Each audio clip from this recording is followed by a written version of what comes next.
Price Lord. Jesus என் ministry சார்பாக உங்களை வாழ்த்தி வரவேற்கிறேன். இந்த மே மாதத்தில் தேவனாய கர்த்தர் உங்களுக்கு கொடுக்கிறதான வாக்குத்தத்தமான வார்த்தை என்னவென்று சொன்னால், செப்பனியா 3:15, கர்த்தர் உன் ஆக்கினையை அகற்றி உன் சத்துருக்களை விலக்கினார். இஸ்ரவேலின் ராஜாவாகிய கர்த்தர் உன் நடுவில் இருக்கிறார். இனி தீங்கை காணாதிருப்பாய். எனக்கு பிரியமான தேவச்சனமே, இந்த மாதிரில தேவன் உங்களுக்கு கொடுக்கிறதான 4 விதமான வாக்குத்தத்தங்கள் என்னன்னு சொன்னால், கர்த்தர் உன் ஆக்கினையை அகற்றினார்.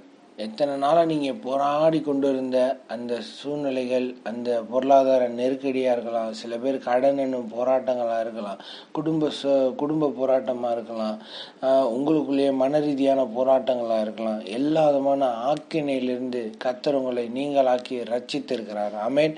முதலாவது வாக்குத்தத்தம், உங்கள் ஆக்கினையை உங்கள் விட்டு அகற்றி இருக்கிறார். எத்தனை பேர் விசுவாசிக்கிறீங்க கர்த்தரின் ஆக்கினையை இந்த மாதம் அகற்றி இருக்கிறார்னு சொல்லி? ஆமென். இன்னொன்று, உங்களுடைய சத்துருக்களை விலக்கி இருக்கிறார். ஆமென்.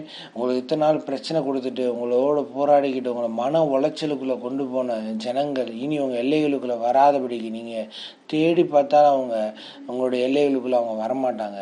அவங்க நீங்க கான்டாக்ட் பண்ணீங்கனாலும் அவங்க உங்களோட கான்டாக்டா இருக்க மாட்டாங்க. ஏன்னா கர்த்தர் அவங்களை விலக்கி போட்டார். அவர்களை உங்களுடைய எல்லைகளுக்குள்ள வராதபடிக்கு அவர்களை திசை திருப்பி உங்களுடைய எல்லைகளுக்குள்ள வேலி அடைத்திருக்கிறார். ஆமென்.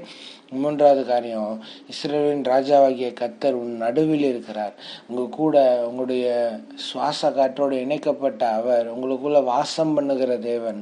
அவர் உங்களுடைய எல்லா விதமான நோயிலிருந்து உங்களுக்கு விடுதலை கொடுக்கிறார். ஆமென். உங்களுடைய சரீரத்தில் எந்த பகுதியில் வியாதி இருந்தாலும் சரி, கர்த்தர் இந்த காலை வேலையில இதை கேட்டுக்கொண்டு இருக்க வேலையில அந்த பகுதியில் அற்புத சுகத்தை கர்த்தர் கொடுக்கிறார். ஆமென்.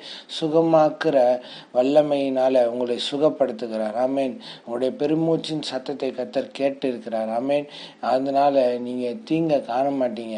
இனிமேல் உங்க சரீரத்தில் தீங்க காண மாட்டீங்க. நீங்க கையிட்டு செய்யற காரியங்கள்ல தீங்க காண மாட்டீங்க. உங்க பிசினஸ் நல்லா வரும். யாரும் உங்களை நஷ்டப்படுத்த முடியாது. இந்த மாசம் கர்த்தர் புதிய யுக்திகளை கர்த்தர் கற்றுக் கொடுப்பார். ஆமென். இந்த மாசத்துல உங்க ஊழியத்துல புதிய புதிய யுக்திகளை கர்த்தர் கற்றுக் கொடுப்பார். பழுதாய் போன பாழாய் போன காரியங்கள் எல்லாவற்றையும் ஒதுக்கிட்டு கர்த்தர் இந்த மாசம் உங்களுக்கு புதிய காரியங்களை கர்த்தர் செய்வார். ஏன்னா புதிய காரியங்கள் உங்களுக்கு ஆயத்தமா இருக்குது. எத்தனை பேர் நம்புறீங்க எனக்காண்டி புதிய காரியங்கள் ஆயத்தமா இருக்குதுன்னு சொல்லி? கர்த்தர் இந்த நாள்ல உங்களுக்கு எல்லா அற்புதங்களையும் செய்யறதுக்காண்டி கர்த்தருக்கு நன்றி செலுத்துங்க. பார்க்கலாம். நாம் ஜெபிப்போம். அன்பின் பரலோக தகப்பனே, இந்த நல்ல வேலைக்கு நன்றி செலுத்துகிறோம்ப்பா. ஆண்டவரே, கொடுக்கப்பட்ட வாக்குத்தத்தத்துக்கான நன்றி. நீர் சொன்ன 4 காரியங்களுக்கான நன்றி செலுத்துறோம்ப்பா. நாங்கள் தீங்கை காணாதபடிக்கு கர்த்தரோட வாழ்க்கையில அற்புதங்களை செய்யறதுக்காண்டி ஸ்தோத்திரம். ஆண்டவரே, நீங்க எங்க நடுவில் இருக்கிறக்காண்டி ஸ்தோத்திரம். ஆண்டவரே, அப்ப எங்க சத்துருக்களை எங்களை விட்டு விலக்கினதுக்காண்டி ஸ்தோத்திரம். ஆண்டவரே, ஆண்டவரே, எங்க ஆக்கினையை அகற்றுறதுக்காண்டி ஸ்தோத்திரம். ஆண்டவரே, நீங்க எங்க மேல வச்ச அளவற்ற ஸ்நேகத்துக்காண்டி நன்றி செலுத்துக்கிறோம்ப்பா. ஸ்தோத்திரம். ஆண்டவரே, ஆண்டவரே, இந்த மாசம் பிள்ளைங்க ஒரு நன்மையும் குறைபடாதபடி பிசினஸ்லயும் ஊழியத்திலையும் குடும்ப காரியங்கள்லையும் இதுவரைக்கும் மலடி என்று பேர் வாங்கின சகோதரி, ஆண்டவரே, இயேசுவின் நாமத்தினால ஆண்டவரே, சந்தோஷமான பிள்ளை தாட்சியா இருக்க கத்த கிருபை கொடுப்பீராக. இயேசுவின் நாமத்தினால் இந்த ஆக்கினை மகளை விட்டு விலகுனதுக்காண்டி ஸ்தோத்திரம்.